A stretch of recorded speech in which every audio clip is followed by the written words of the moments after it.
নমস্কার সবাইকে, আমি সুস্মিতা আর আমার এই ছোট্ট কুচুপু চ্যানেল থেকেও সবাইকে নমস্কার। আর সেদিন ছিল আমাদের একটি ডান্সের প্রোগ্রাম, আর প্রোগ্রামটি ষষ্ঠীর দিনে ছিল বলে কথা। স্বাভাবিক আনন্দ তো হবেই।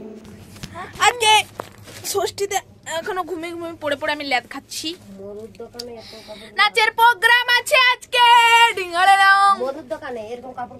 তো আজকে ষষ্ঠী আর আমাদের ষষ্ঠীতে প্রোগ্রাম আছে। তো চলো রেডি হই, রেডি হওয়া প্লাস পুরোটা সেখানে যাওয়া, প্রোগ্রাম করা, পুরোটা আজকে তোমাদের সঙ্গে শেয়ার করব। এখন রেডি হয়নি, তারপরে আবার দেখা হচ্ছে। এবার যত সমস্যা শুরু হলো আমার এই চুল নিয়ে। একে তো এরম চুল, তার উপর আবার ফ্যান চলছে, সমস্যা তো হবেই, স্বাভাবিক। এবার তোমরা যদি বলো ফ্যানটা বন্ধ করে চুলটা আঁচড়াও, তাহলে তো আর বলার নয়, ঘামে আমাকে স্নান করে দিবে, আবার একটু পরে মেকআপ হবে। এখন থেকে যদি মুখটাতে ঘাম দিয়ে দেয়, মানে সে তো আর মানে মেকআপ রাখার জো নাই আমার মুখে। তাই ফ্যানটা চালিয়ে আমি চুলটা আঁচড়াচ্ছিলাম। তো আঁচড়ার তো ছিল মানে সে বিভৎস, আমাকে বিরক্তি লাগছিল, পারছিলামই নি, এত বিরক্তি লাগছিল। এই চুলটার কিছু ব্যবস্থা নিতে হবে। দিন দিন তো একবার মনে হচ্ছে আমি ন্যাড়া হয়ে যাবো। এবারে ন্যাড়া হয়ে যায়, সেই চিটটি যখন সেই ন্যাড়া হয়ে গেছিলো, তখন ওই মাথায় এরকম কি যেমন একটা আওয়াজ দিয়ে এরকম করতো না, কি একটা সেরকম করবো আমিও। দাঁড়াও, চুলটার এমন অবস্থা। আর যেহেতু চুলটা একবারে নতুন স্টাইলভাবে বাঁধাচ্ছিল, তার জন্য সমস্যাটা আমার একটু বেশি হচ্ছিল। আজ আমি ক্যামেরার সামনে পাচ্ছিলামই নি, তাই দাঁড়াও আমি রেডি হই। তো মাথাটা ঠিক এভাবে বাঁধতে হচ্ছিল। এখানে ভীষণ পরিমাণে ক্লিপ, মানে সে বলার নয়, এত ব্যথা ছিল মাথাটা।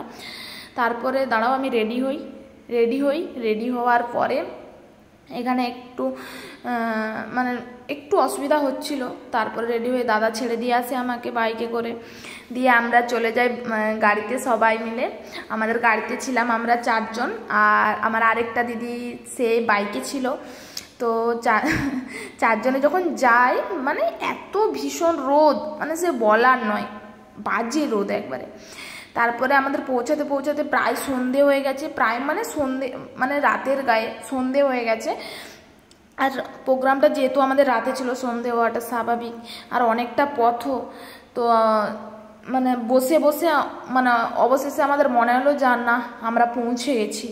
হ্যাঁ, সে একটু মনে ভয়, এতটা আনন্দ নিয়ে পৌঁছে গেছি। তারপরে সেখানে আমি যেহেতু প্রথম থেকে রেডি হয়ে গেছিলাম, আর দিদিরা কয়েকজন রেডি হয়নি, আর যেহেতু গার্জেন যায়নি তার জন্য একাকে রেডি হতে হবে, তাই বাড়ি থেকেই প্রায় সবটাই আমি রেডি হয়ে গেছি, সব রেডি করে নিয়ে গেছি। তারপরে আস্তে আস্তে আমরা সবাই মিলে সেখানে রেডি হয়ে যাই।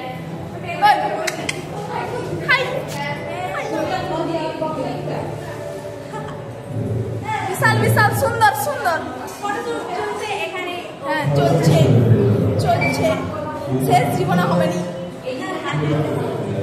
এই তো আমারটা একটু বেশি বড় লাগে না,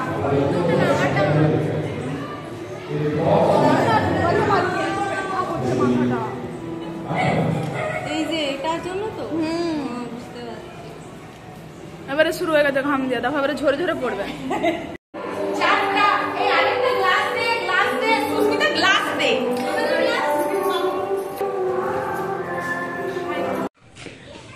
ছবি আমি তো নেবো, বিক্রম বেতাল, হ্যাঁ সুন্দর লাগছে বাবা। তারপর আমাদের প্রোগ্রাম শেষ হয়। শেষে আমরা মাকে দর্শন করতে যাই, এবং প্রথমে তো সুযোগ থাকেনি, কারণ আমরা এত ড্রেস পরে গেছিলাম, তার জন্য শেষে আমরা মাকে দর্শন করি।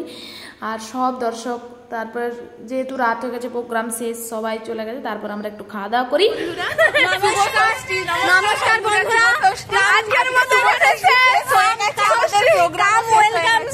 Welcome back to my channel, Susmita channel. শুভ ষষ্ঠী। আশা করি আপনারা ভিডিওগুলো খুব এনজয় করছেন। ইসকি বাজে, আশা করি ভালো লাগবে। আমাদেরকে অনেক ভালোবাসা দিও বন্ধুরা, লাইক এন্ড সাবস্ক্রাইব